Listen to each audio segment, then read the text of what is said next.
সহজেই সত্য মূল্য নির্ণয় করার পদ্ধতি জানতে হলে অবশ্যই আমার এই ভিডিওটাকে ভালোভাবে ফলো করতে হবে এবং মন দিয়ে ভিডিওটাকে দেখতে হবে।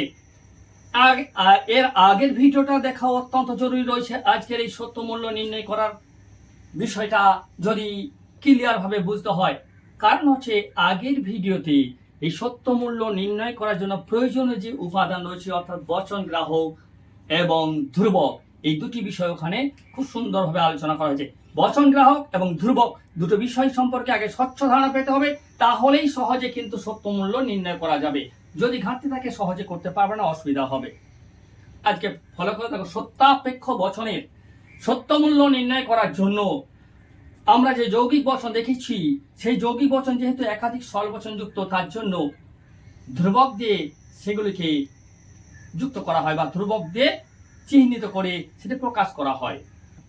কোন বচনের ধ্রুবক কি এবং তাদের নামগুলো কি, আজকে আমি সেই বিষয়গুলো আগে তুলে ধরছি।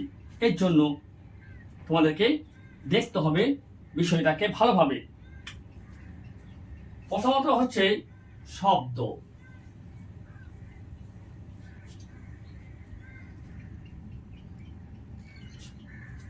শব্দ জানতে হবে, তারপরে জানতে হবে প্রতীক। প্রতীক, ঠিক আছে? প্রতীক জানতে হবে, তারপরে জানতে হবে নাম।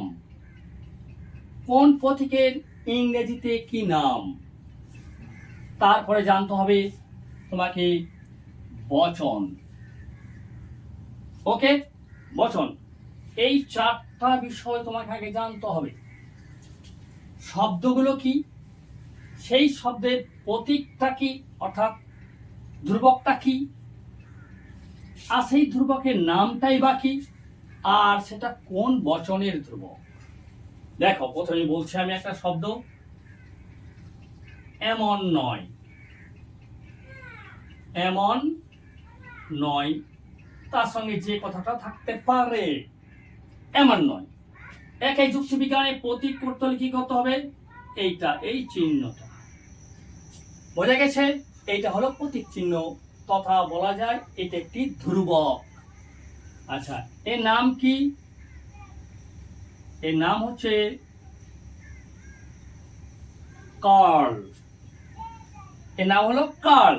এর আরেকটি ইংরেজি নাম আছে টিল্ড, TILDE।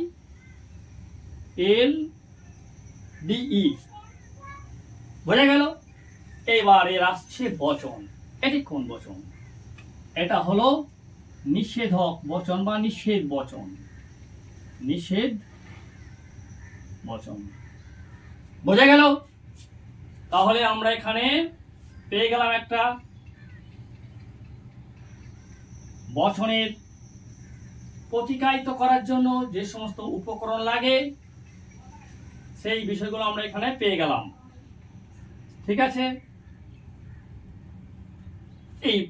এইভাবে আমরা পর্বগুলো দেখে যাব। এমন নয় যে, যদি শব্দটি থাকে তার প্রতীক চিহ্ন বসাতে হবে। এই কার্ল, যার ইংরেজি নাম হচ্ছে কার্ল বা টিল্ড, এটি কোন বচনের ক্ষেত্রে? না, নিষেধ বচনের ক্ষেত্রে। ঠিক আছে, এবার চলে এসো এবং। ওকে, এবং। আচ্ছা, এবং হলো এর প্রতীক চিহ্ন। এইটা হলো এর প্রতীক চিহ্ন, যাকে ইংরেজিতে বলা হচ্ছে ডট, DOT, ডট। বোঝা গেল? এটা কোন বচন? সংযৌগিক বচন।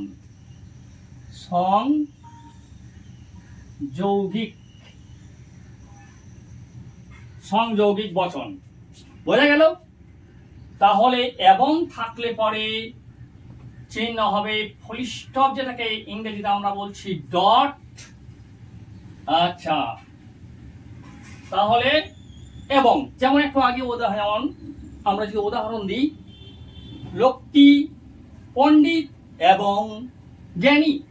এই যে বড়লোকটি পণ্ডিত এবং জ্ঞানী, এই যে এবং কথাটি রয়েছে, সেটাকে যদি আমরা অতিকায়িত করতে চাই তাহলে এবং এই জায়গায় এই ডট চিহ্নটি বসাবো।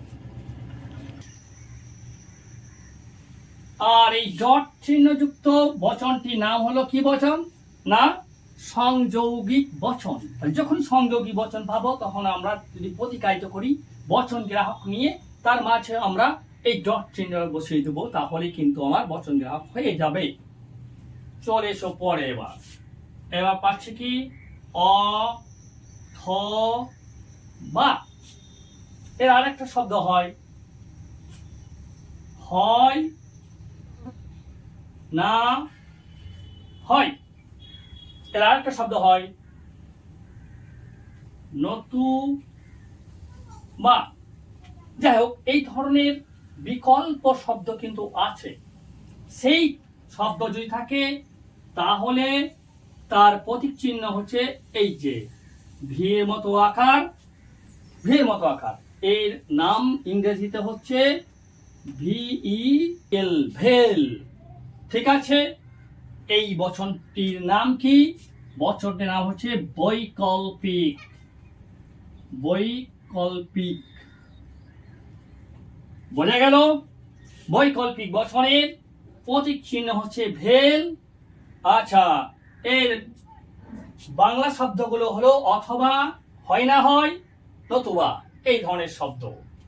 ঠিক আছে, বৈকল্পিক বচন যদি থাকে তাহলে আমরা এই ভেল চিহ্ন দিয়ে প্রতিকায়িত করে বচন গ্রাহক হিসাবে আমরা সেটি বসাতে পারবো বা প্রকাশ করতে পারবো। চলে এসো বা পরে। যদি তাহলে, যদি তাহলে, যদি তাহলে। ঠিক আছে, এইটা প্রতীক চিহ্ন কি? এইটা হলো এর প্রতীক চিহ্ন। দেখতে কেমন? ঘোড়ার পায়ের আকার। এই জন্যের নাম হচ্ছে হর্ষু। হর্ষু, হর্ষু। এছাড়াও এর আরেকটি নাম আছে নাল। আরেকটি নাম আছে নাল। হর্ষু। এই বচনটির নাম কি তাহলে? বচনটির নাম হচ্ছে প্রাকল্পিক। বচনটির নাম হলো প্রাকল্পিক। বোঝা গেল? তাহলে প্রাকল্পিক বচন পেলে বর্ণ, প্রতীক তথা বচন গ্রাহক বসিয়ে আমরা ধ্রুবক বা যোজক হিসাবে এই চিহ্নটি ব্যবহার করব। চিহ্নটির নাম হচ্ছে হর্ষু। এছাড়াও আরেকটি নাম আছে নাল। চলে এসো আবার। যদি এবং কেবল যদি, যদি এবং কেবল যদি। বোঝা গেছে? এর প্রতীক চিহ্ন কি হবে? তিনটে সমান্তরাল দাগ। এর নাম হচ্ছে ট্রিপল বার। TRIPLE BAR। নাম কি? ট্রিপল বার। বাংলায় বলা হয় ত্রিরেখ। তিনটে রেখা আছে, দেখো। এই তিনটে রেখা থাকার জন্য বাংলা নাম হচ্ছে ত্রিরেখ। বচনটা কি? দ্বিপ্রাকল্পিক। দ্বিপ্রাকল্পিক। বোঝা গেল? তাহলে সত্য মূল্য নির্ণয় করার প্রাথমিক ধাপ হিসাবে এই ছকটাকে আগে কিন্তু নিজের মধ্যে স্টক করতে হবে, ছকটাকে গিলে ফেলতে হবে। তাহলেই যে কোনো বচনের বা যুক্তির সত্য মূল্য খুব সহজেই নির্ণয় করা যাবে।